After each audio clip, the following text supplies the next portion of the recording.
Shabbos. 22nd of December, Rabbi Levitt. Hahaim. Okay. And a good tinus to everyone. Asara B'Teves. Erev Shabbos. Going into Shabbos. Wow.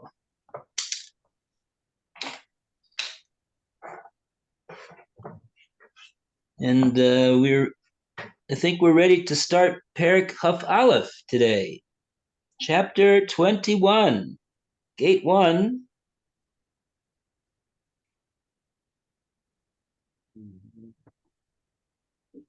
Rizos Toras Ha'odom.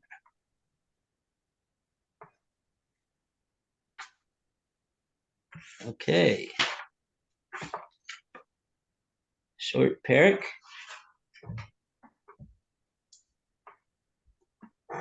Okay, everybody ready? Everybody got the place? I'm ready. Okay, good.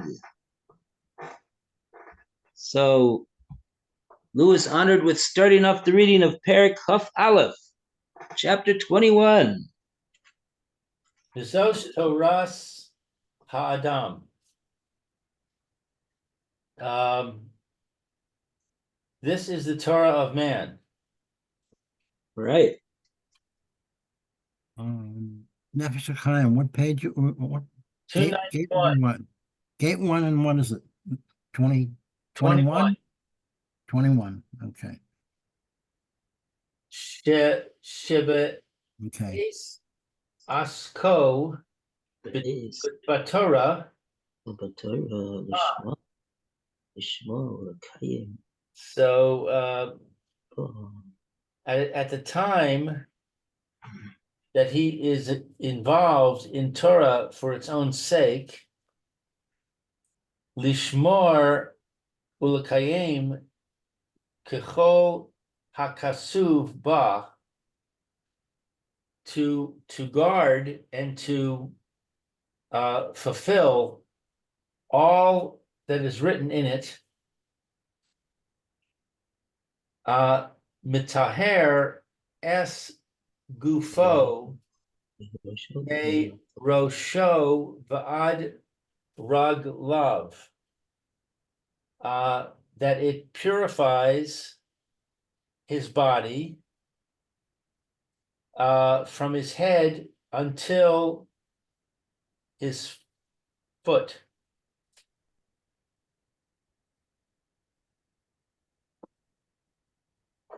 yes.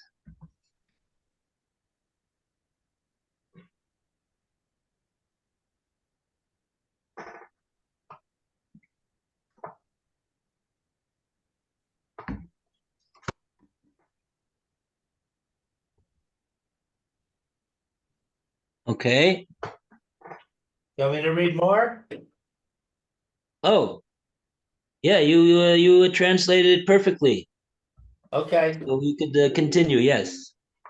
Midrasham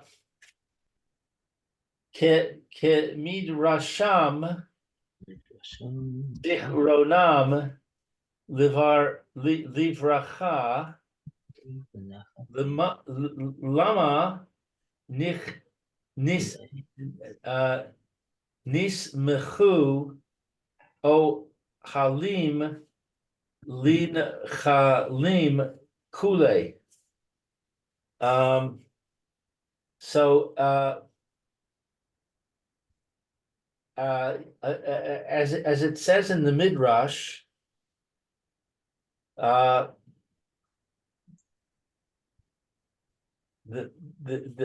merits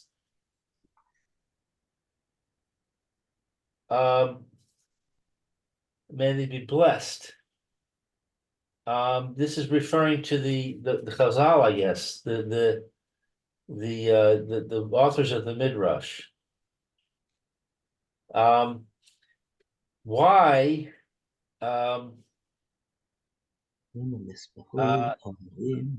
these Mechu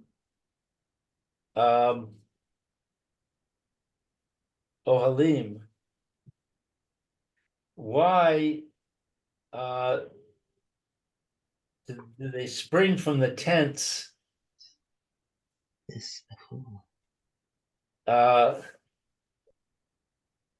L'nechalim.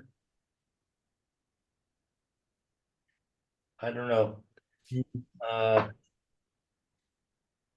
Why Okay, so are the words that spring from the tents used together? I guess I don't know. I'm not sure what this means. okay, so this is a Gemara in Brachos. We'll look this up. Seems to be two. Maybe we'll just take a look at the Gemara over there. Brachos. What page? Yeah. Yeah, Tez Zion. Tes Zion. Okay. Brachos Tez Zion.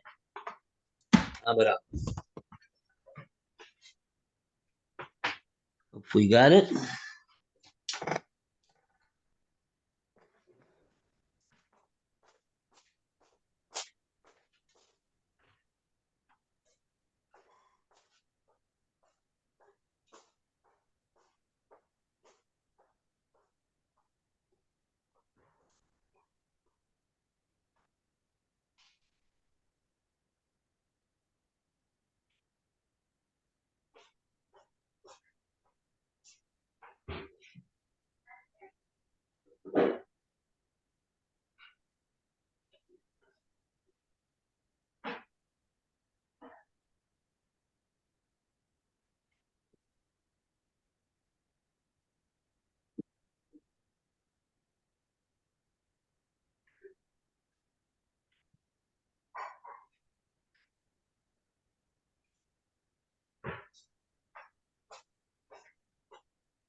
Okay, I've got Tes Zion Amid Aleph.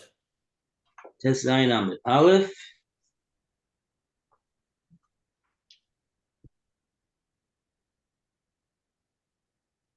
Okay, looks like it's right at the beginning, on the top of the Amud here.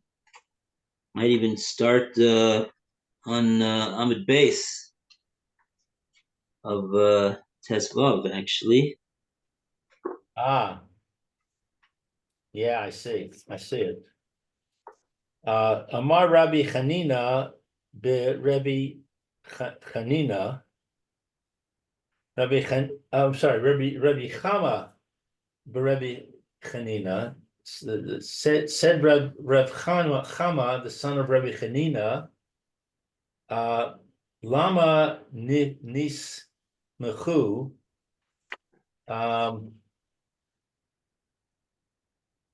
Lama Nismechu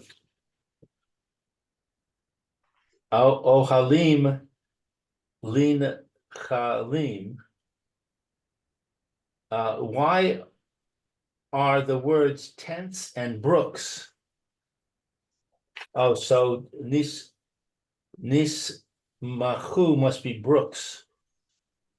No, the brook is the Nachal. The Nachal is a river. All right. So what is the word Nismachu? From the word samach. We're saying that these two words, olim, tents, nachalim, rivers, they are samach one to the other in a pasuk somewhere. Juxtaposed. Okay. My English says juxtaposed. That was throwing me off. Okay. Oh, very nice. Very nice word. Yeah. Okay, so is that the full quote? Well, that's his question right here. It's a bit tricky over here because he didn't bring the pasuk yet, so we don't see what he's talking about. But he's saying that he's referring to a pasuk, and in that pasuk there's a smichus. There is a juxtaposition between the word oalim, tents, and nechalim. rivers, brooks. Okay. Oh, now he's going to bring it. Dixiv, like it says in the following pasuk.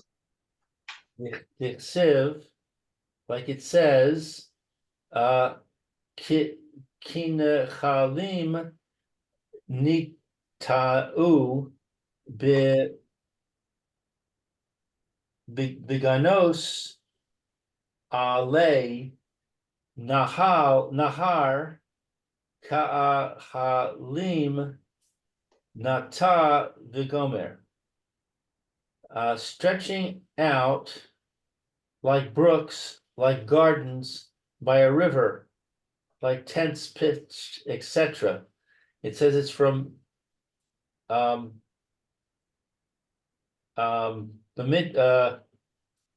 Numbers. What is Numbers? Numbers is Bamidbar. Bamidbar 24:6. Yeah, you want to look up this pasuk. This is a pasuk in Parshas Balak. This looks to be one of the nevuas of Bilam. Bilam said this pasuk. 24.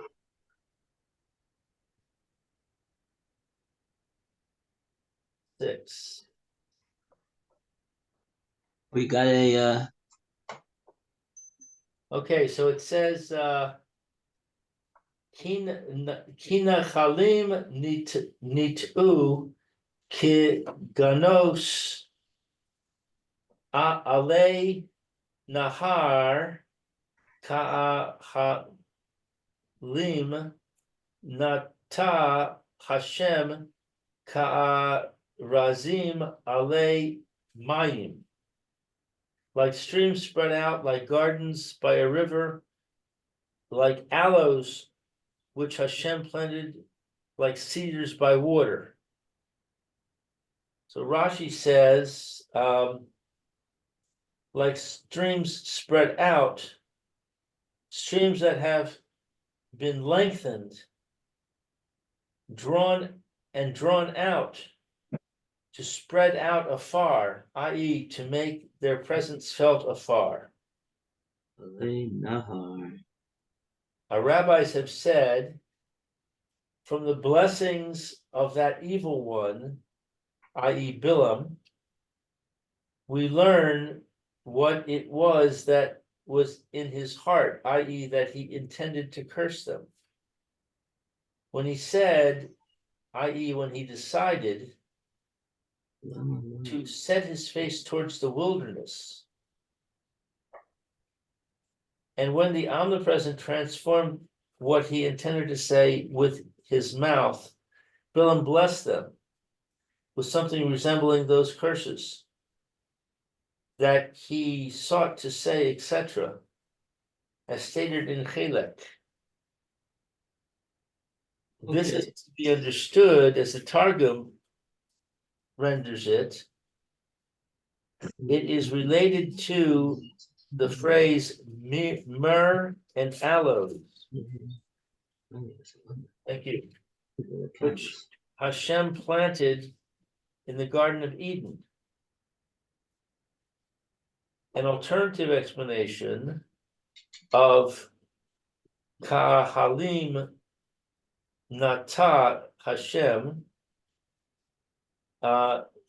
like the heavens, which are stretched out like a tent, as it says, and he stretched them out like a tent to dwell, which Hashem planted. We have found the expression Nitiya, planting, used with reference to tents, as it says, and he will plant, i.e., pitch, the tents of his palace. That's the Rashi. Okay, so it's a very interesting Rashi. It's not really okay, let's just yeah, you see really what's in just one little pasuk over here. Just so many different layers of meaning. The Gemara in Brachos, Rav Chava Reb Chanina is noting the fact that this pasuk, this nevuah that Bilam said, has a juxtaposition between nachalim, brooks, rivers, and oalim and tents. So this is what interests the Chazal in this pasuk. What does tents have to do with rivers? And so the Gemara says over here, to tell you that they have a lot in common. Ma nechalim, malinesa adami, tuma, just like a body of water, such as a river that has right, that has clear flowing water, it elevates a person from the status of being tame, ritually impure, to becoming ritually pure. That's the koach of a body of water. Af olim, so too, that's what the tents have the ability to do. How does a tent have the ability to do that? It says malinus adam ikaf choiva lekaf skus.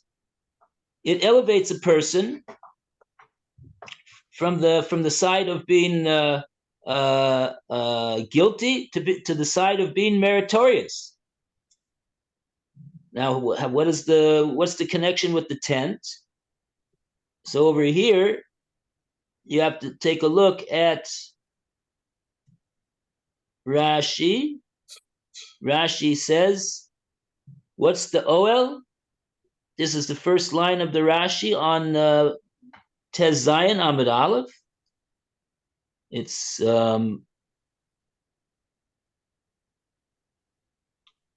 so Rashi says, first of all, that we see in the pasuk we got the same thing happening by the tent as by the river.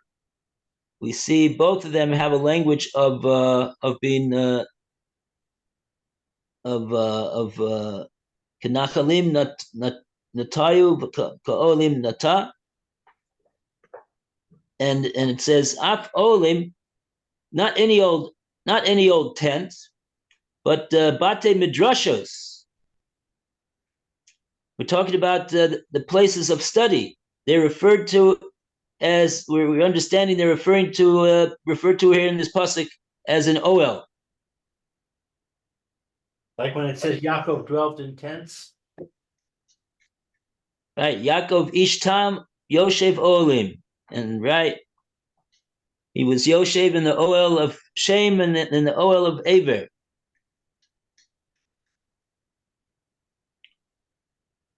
Olim Loshen Netia. It's spread out.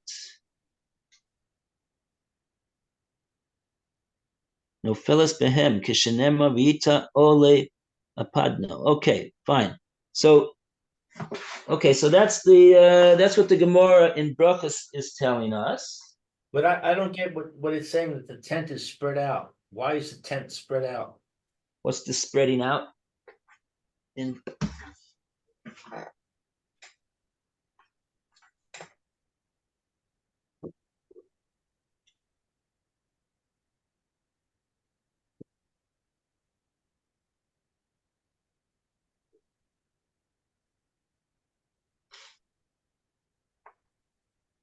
yeah, Rashi's saying something about this. Olim nush. Oh, he says the oil itself is a lashon netia. Nofeles behem. Lashon netia nofeles behem.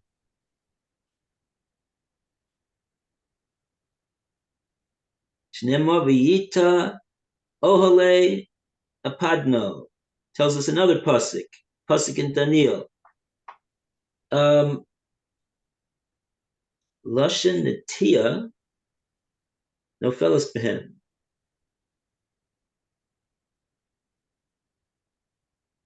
We see that the oil is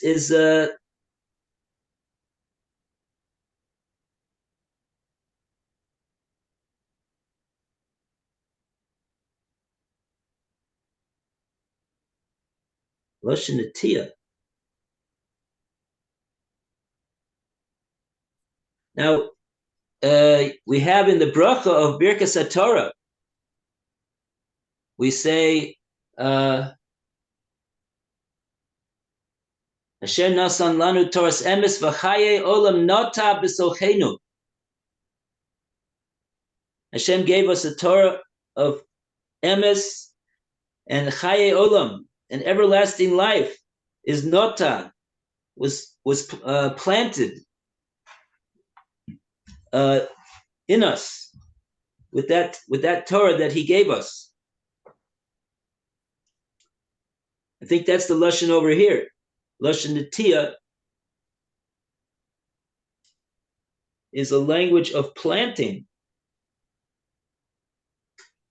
He brings this pasuk in Daniel, V'yita ole apadno.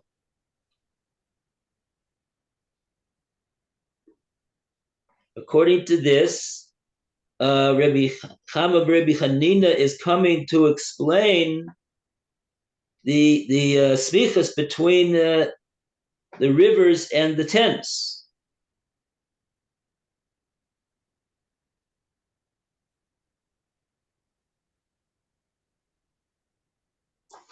What is he saying?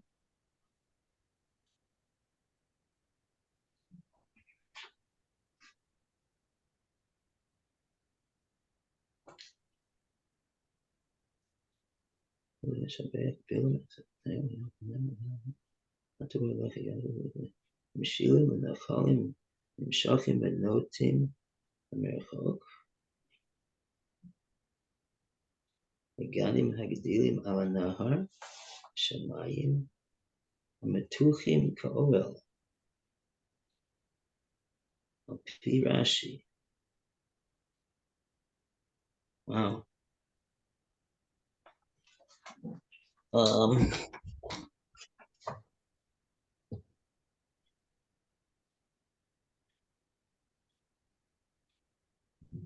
Mm-hmm.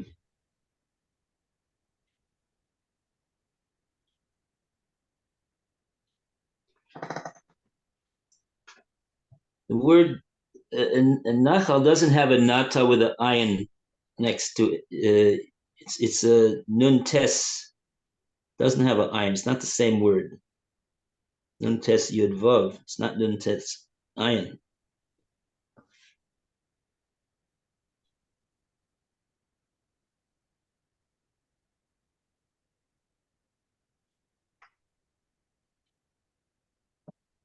Olim nata.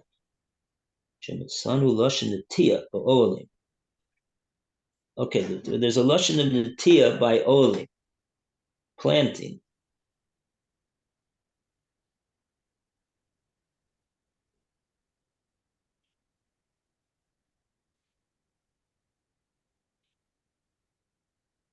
Smichas of nachalim. Tell you ke'olim nata Hashem.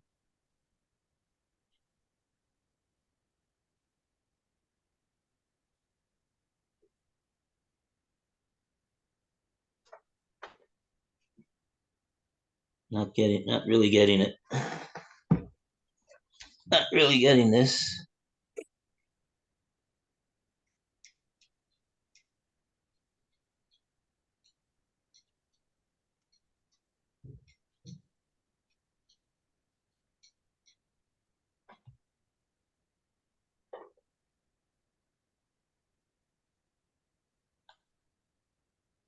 Oh, let's see. Maybe Tosus can help us explain what Rashi wants.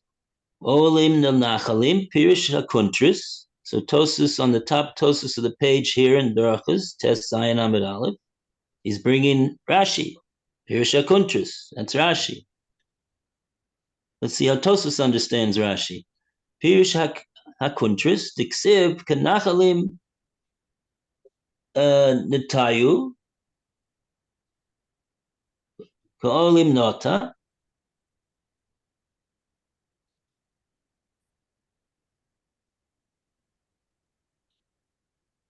Oh, that's supposed to be a parish.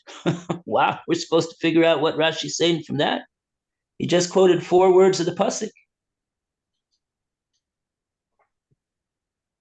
Let's see what Tosa says. Beliner, and it seems to me, the olim, the high kra, lav lushan oel. Ela lushan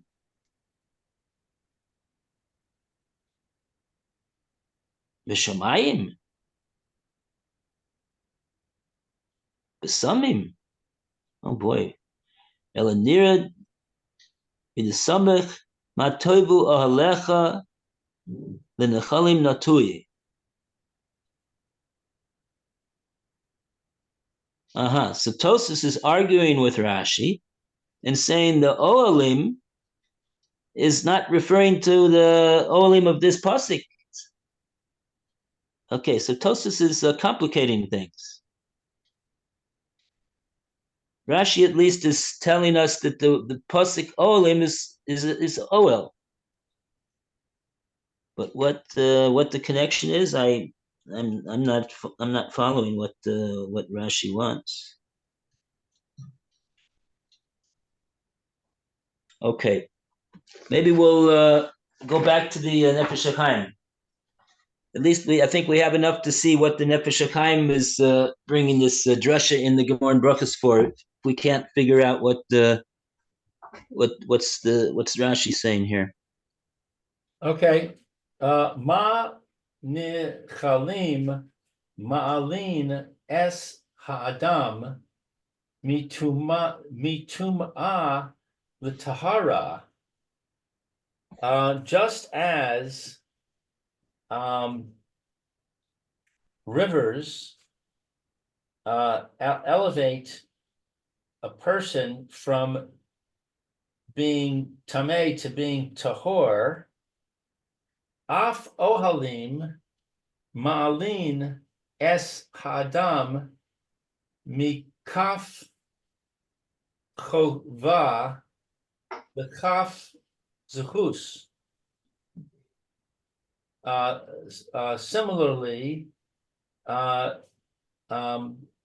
tents elevate a man from kaf is the grasp of chova, the grasp of obligation, to the grasp of merit. So the English says from a position of liability to one of merit. Right. So if the tent is a metaphor for learning Torah, then maybe we could say that when you immerse in the water, it elevates you from being tamei to being tahor. And when you immerse in Torah learning, it elevates you from being subject to financial distress to being meritorious. I'm not sure.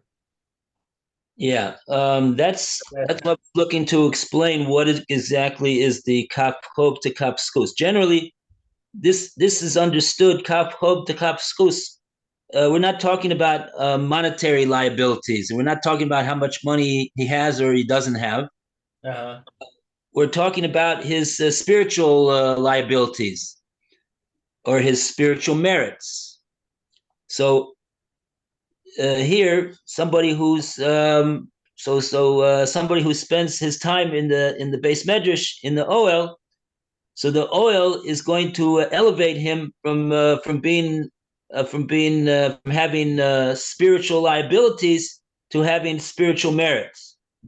Oh, that makes more sense. Oh, and they even bring over here the Nefesh Hachaim. Kevin she'osik b'Torah abonosov miskaprim ve'eno tzorich lahakriv korbanos k'mavur b'manachos al-pi Nefesh Hachaim ve'ei sham sheherich b'zeh. Where are you reading from now? I have a note over here in the about on this Gemara. On the Gemara. Okay, you wrote it on the Gemara. So so it could be that that's. I mean, we actually saw this idea in the previous parak. If you remember, we saw this idea in the previous parak that where did it say this? Yeah, he said in the previous parak, in parak Chav, chapter 20. Al Yedei Esek HaTorah Bebina Yesera Ba'omek Tvunosoi Ma'orer Shitatzel Tosefes Kedusha Al Shorish Nishmaso Misham Nishmaso Lachziro Shta'ir Alav Ora Lachshila Bator Lahaskila Bator Hakdosha.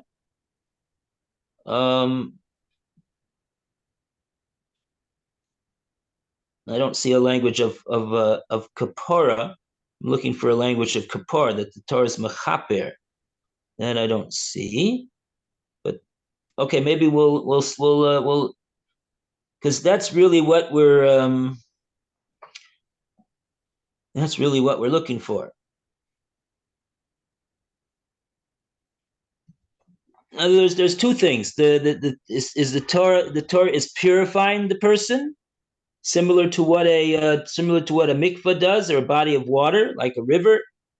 But also there's something else that the Torah is can serve to atone. But we didn't see that idea yet, I don't think. Maybe he's going to say it right now. Let's take a look. Okay. Uke'inyan shegarshu zichronam livracha. And it's like the subject that is explained by Chazal, blessed memory.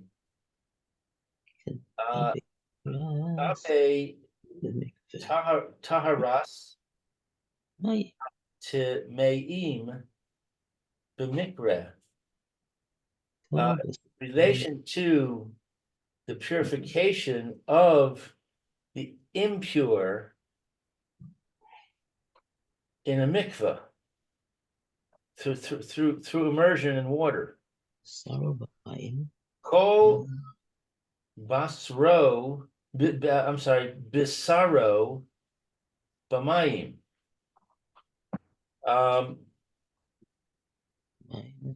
Complete immersion in water. Mayim shekol gufo ole bahem. Okay. Water through which the entire body is elevated. Kol gufo ola behem. Kol basaro b'mayim. Kol basaro b'mayim. His whole flesh is b'mayim.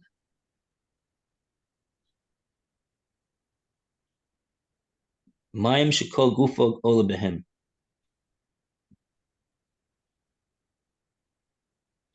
Weiter? Okay, so the point is that his whole flesh is in the water, meaning that his whole body is elevated through this water. A person goes into a mikveh, so it's not the case that he's and that's the point. He has to go completely under, and so that all of his goof is completely inside the waters of the mikveh, not leaving anything out. If he leaves anything out, it's not called that he was tovel at all. But if he does completely, so it works to completely, his whole body is elevated. Every single part of him, 100%, is now ritually pure as a result of that immersion in the mikveh.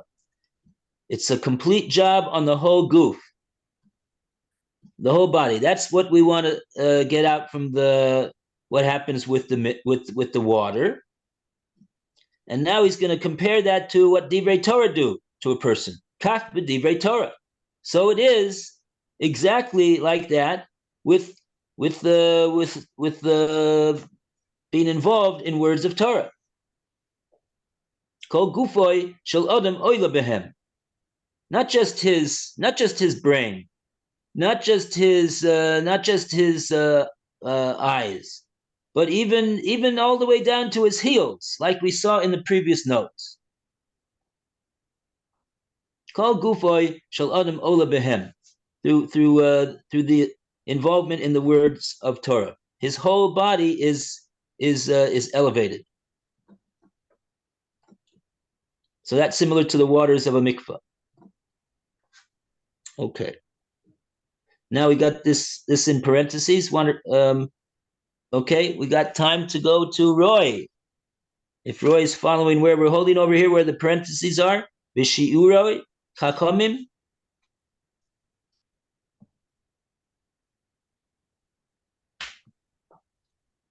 Oh, you got the red mic, Roy.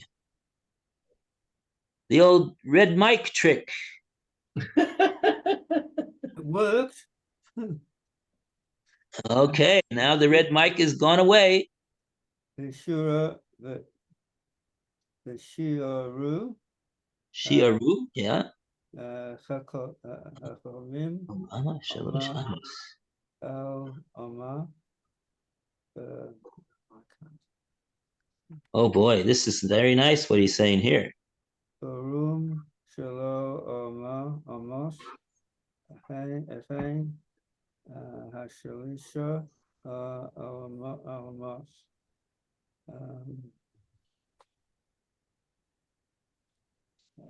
The Chachamim gave a shear, right? They gave a measure. What's the measure of the mikveh? How big does a mikveh have to be in order to be a kosher mikveh? 40 something. It has to have an amma. It has to be an amma of water in height. It has to be an amma of water in width, and he's got to be an amma of water in all dimensions. Amma al amma, length and width and height. So you got three classifications over there in terms of its height, in terms of its width, in terms of its length. Amma brum amma. So you got three. What's the three correspond to? Says the Nefesh Hahaim. Continue. Hein. And that works out to 40 ammas. That'll work out to 40 ammas. I mean the 40 saw. Which is that's what you said, Roy. A kosher mikveh is 40 saw. 40 saw, wasn't it? All right, so this is what? Hein hagimel olamos.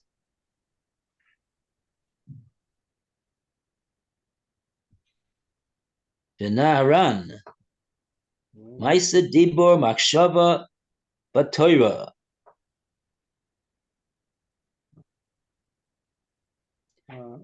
Right, okay. These correspond, these three measurements for the mikveh correspond to the three olamos that correspond to the three spiritual components, naran, nefesh, ruach, neshama, which correspond to the three medium of activity of a person, his masa, his physical actions, dibor, his speech, what he says, makshava, and his thinking, and his Torah in Torah. So if you have so that's the correspondence between the mikveh and the divrei Torah. Both work to purify the entire person, and they can be broken down even in terms of the three essential activities of a person, and his three essential spiritual components that correspond to those three essential activities of a person, which correspond to the three olamos. I guess three, because even though we said before the whole bria that Hashem created can be broken down into four main olamos. Here he's talking about three, because I think he's meaning to say that the fourth one is that's Hashem's realm, so to speak. So this is where the three activities of the Adam and his spiritual component is wired up to have an effect on these three olamos, which correspond to his three spiritual components.